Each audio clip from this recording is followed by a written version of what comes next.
Well, I present to you the newest addition to my collection, the Airoh Commander 2. It's the Commander 2, the helmet of legend. And it is by far the most comfortable helmet I own. But there's some things I love and some things I just really don't get about this helmet. I have been driving motorcycles for a while now.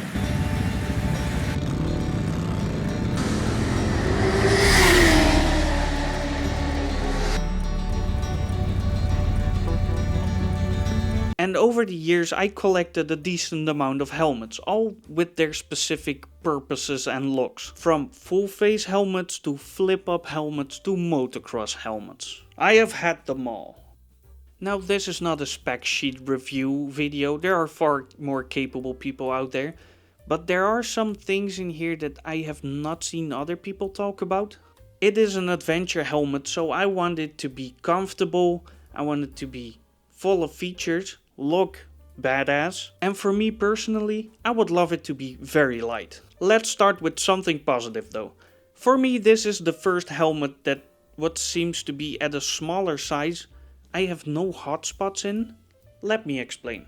So far, for me at least, L-sized helmets always seem to be a little too small, and XL seems to be either too big or too wide for me. Now I have a pretty long head in comparison to the width, but this fits me perfectly everywhere, which not only makes it more comfortable, but also more silent. And because of that, my music and comm system sound great. In fact, this is the first helmet where over 100 kilometers an hour I can still communicate.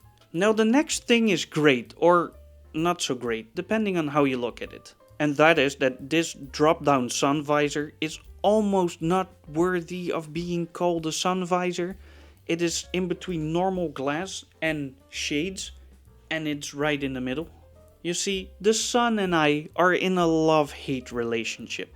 On the one hand, it gives me nice weather and beautiful days to ride and film, but on the other hand, I'm a ginger with blue eyes, which makes it public enemy number one to my skin and vision. And because of this, on a very sunny day, I'm really having trouble seeing even with this sun visor down.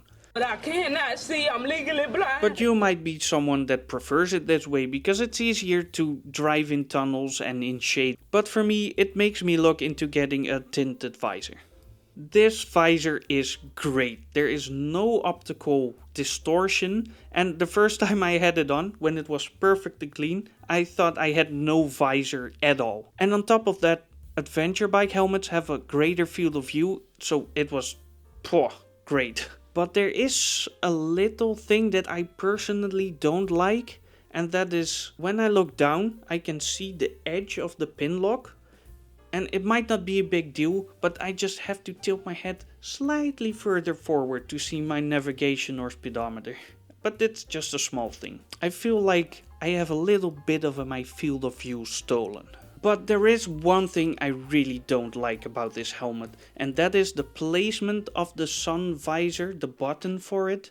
It's on the bottom left, where 99.9% of people will attach their comm system. Now they tried to counter this by having a hole in the helmet where you can put your cables through so you can stick it on. But the hole is not big enough, so I had to squash connectors, and when I finally did get the cables through, they have this edge which makes it impossible for your comm system to be stuck on perfectly, and you're left with these small edges, or it's like almost vertical.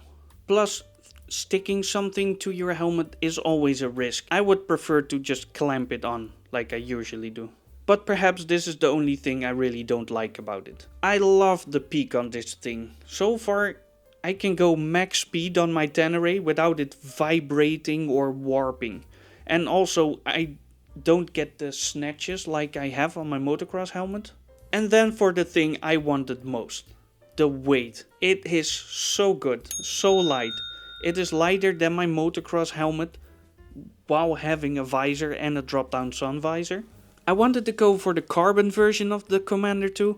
I think the carbon version is 100 grams lighter even than this, but I just could not get it anywhere. I had to get this one in Lithuania. That's how far I went to get them in my size.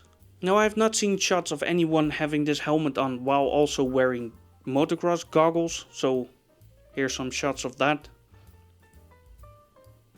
It's a great way to ride when you just need a little bit more airflow. And that brings me to the final verdict. This thing is a solid 9 out of 10. It would be a 10 if the switch of the drop-down sun visor was not where it is right now.